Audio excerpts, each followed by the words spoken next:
Hey everyone, my name's Michael Patterson. I'm also on TikTok as High Tuned Health and on all social media basically.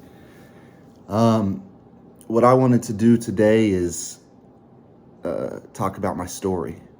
Um, yeah, this has been a tough one, a long time coming. I just got back from the gym and I'm thinking about a lot of things, and I figure now I should just talk through this story.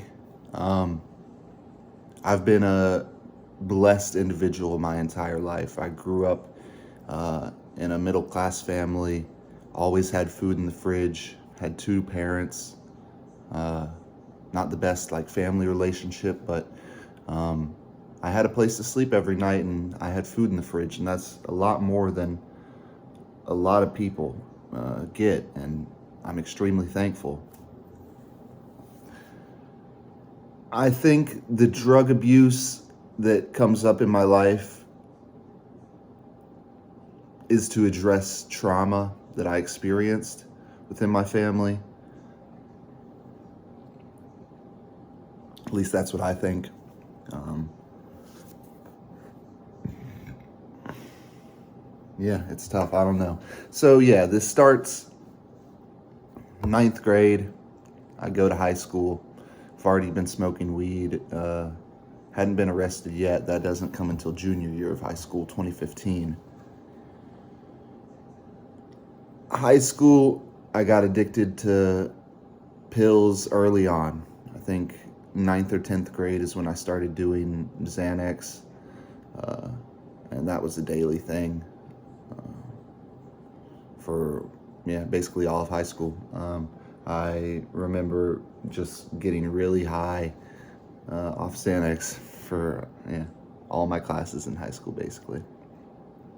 And yeah, I don't remember the exact day, but I remember who it was who first introduced me to opiates, um, which would lead me down like 6 years of opiate addiction, which included fentanyl, heroin, yeah, basically everything. I've never injected anything into my body, but I would snort it, and I mean, that's besides the point. It makes no difference which route you ingest it. You're still a fucking drug addict. Uh, I've had about 4 seizures from being addicted to benzos and trying to quit them cold turkey. Now I can probably say I'm over 2 years clean from any pill, and that's amazing to say. I used to go to sleep, say at 10 p.m. I would wake up at 4 a.m. in cold sweats from the from the fentanyl pills because it has such a short half-life. So I'd wake up at 4 a.m. in cold sweats, have to go snort more lines of pills just to go back to sleep and get a full night's rest. I've been arrested, I think, 10 to 15 times. I know it's at least 10, but 10 to 15. The Xanax really, yeah, fucked me, yeah. Gosh. Yeah. Seizures, I've knocked out 3 different teeth, having a seizure on concrete. These are fake teeth. I have a thing that just comes out.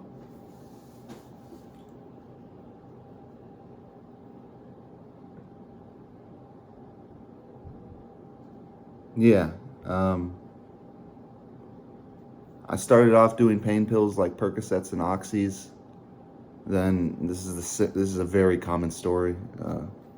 That gets too expensive, so you end up buying fake ones. Then you just get whatever you can get your hands on to not get sick. When I finally quit fake Percocet pills, the fentanyl pills, I was stuck in bed for like 10 days. Like the worst pain, worst everything I've been through in my whole life. Even to this day, over 2 years clean, I wake up every morning extremely grateful that I'm not in cold sweats. I wanted to kill myself for like 8 years straight.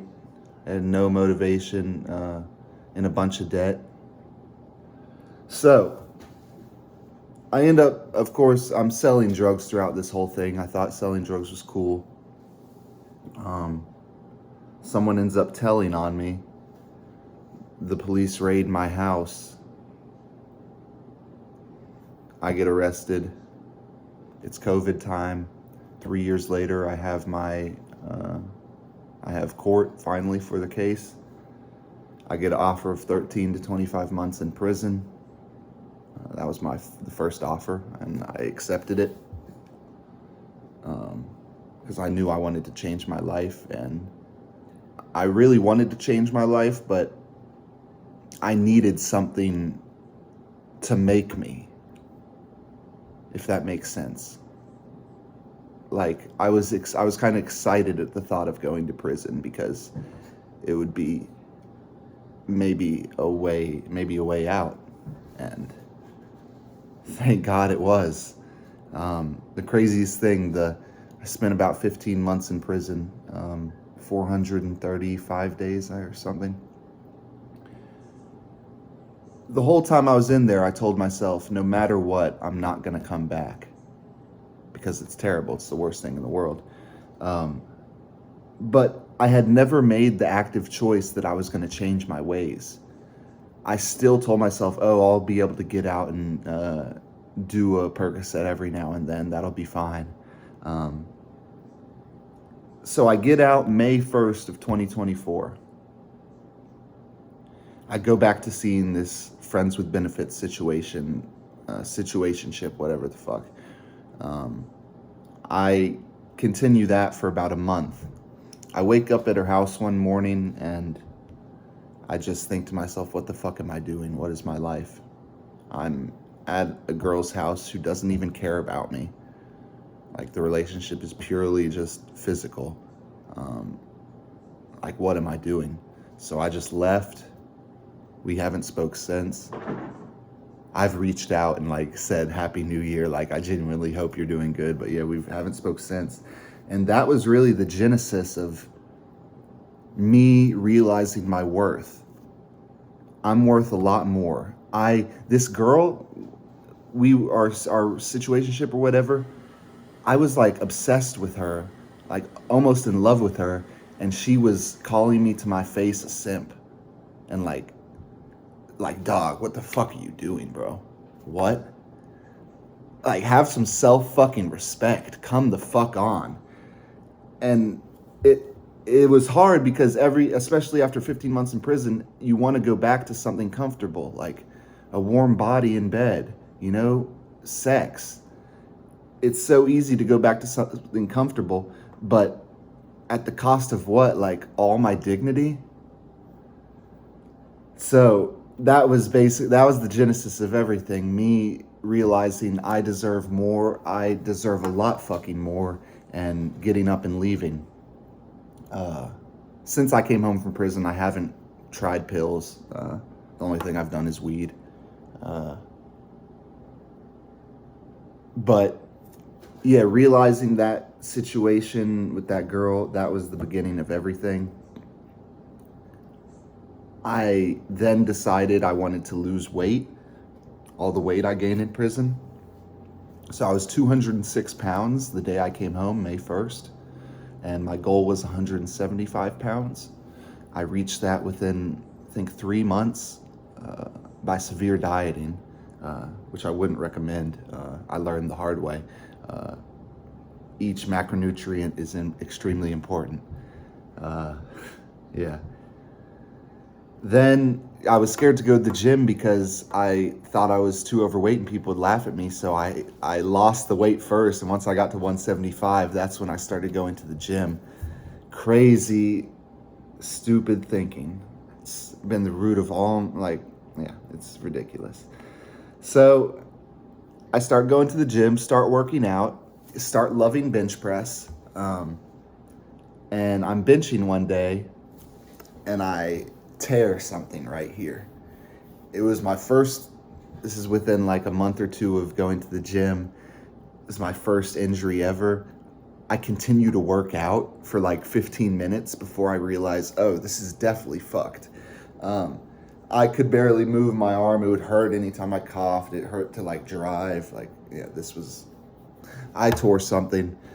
Uh, well, that injury turned out to be the best thing in my life because I couldn't work out upper body. So I thought, okay, what can I do to stay fit, to stay in shape? I started running. Because I couldn't work out or lift weights. And I discovered running was the first thing in my life that I'm passionate about, that I love, full stop. There's nothing more perfect in life than running. I am obsessed with running. I love every last thing about it. There's no place I feel better than when I'm out on a long run. And that probably has to do something with a lot of issues I have up in here. They say a lot of recovering drug addicts do endurance sports. I think that holds weight. So I started running and I decided, okay, I'm going to do a marathon. My brother has done Boston Marathon. He got 2 hours and 39 minutes, I believe, which is maybe I can beat him in 5 or 10 years, but I just said, okay, I'll do a marathon. Christmas of 2024, I ran my first marathon in honor of my friend who overdosed on fentanyl. He was like my best friend, Jacob Pulowski, rest in peace. He died the day after Christmas, about 4 years ago, from an overdose of fentanyl. The same type of pills that I was doing, the same, it's sad. So I dedicated that first marathon to him. Did that on Christmas, 3 hours, 45 minutes, I believe, or 3 hours and 46 minutes. My goal was sub 4. And the discipline I learned in training for that marathon and falling in love with the running, and it's indescribable. I always, my entire life, laughed at the health and fitness community, thought it was so corny. Oh, these people are lying. They don't really feel that good. No one feels good unless they're like high as fuck. And actually going through life now, waking up every morning with a purpose, with a mission, I've grown and developed more in the past 6 to 8 months than I have in the past almost 10 years of my life. I don't let a minute go to waste anymore. And I get emotional because that prison, that changed me. Every single night I told myself I am never coming back here. I'm going to make something of my life. I'm not going to be a fuck up anymore. And I realize I'm a very optimistic person. I'm a very happy-go-lucky, chill person, and I really like making these videos about fitness, about my life, about overcoming struggle, adversity, whatever it may be. Besides running, this is something I absolutely love to do, and just the fact that, I mean, about now I've had 10 or 15 people contact me privately talking about how I've inspired them or I've made them want to change their life. And that means so much to me because I was lost. I never, people, when you go to college, oh, what do you want to be when you grow up? I had no idea. My whole life. I never went to college. I don't have a degree because I didn't know what I wanted to do. I never had a passion. I never loved anything. And I finally love something now, man. And like, man, I can't fucking cry right now, but this fitness shit fucking changed my fucking life. And the world needs to know that, like, you can go from feeling a 5 or a 6 every day to literally an 8 out of 10 every single day by changing 3 or 4 things in your life. And man, I'm convicted. I'm very, I'm, yeah. This is what passion feels like, I guess. Um, thank, thank God for my family, for my mom and dad for sticking by me throughout prison, for not giving up on me. Thank you to my boss for holding my job so I had a job to come back home to.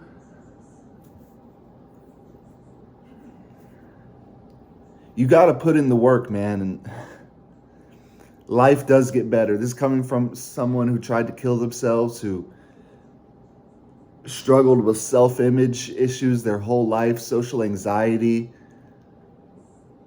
worried about what people thought about me, all this stupid stuff. And it took 26 years, but I'm finally here. Finally made it. And if you're struggling with addiction right now, you can do it, and I promise you it gets better. Just almost brought me to fucking tears. I had to control myself. Choose life. That's a quote from a movie, Trainspotting, which is about drug addiction, but I really like that quote. Choose life. Life is worth it. Thanks for watching.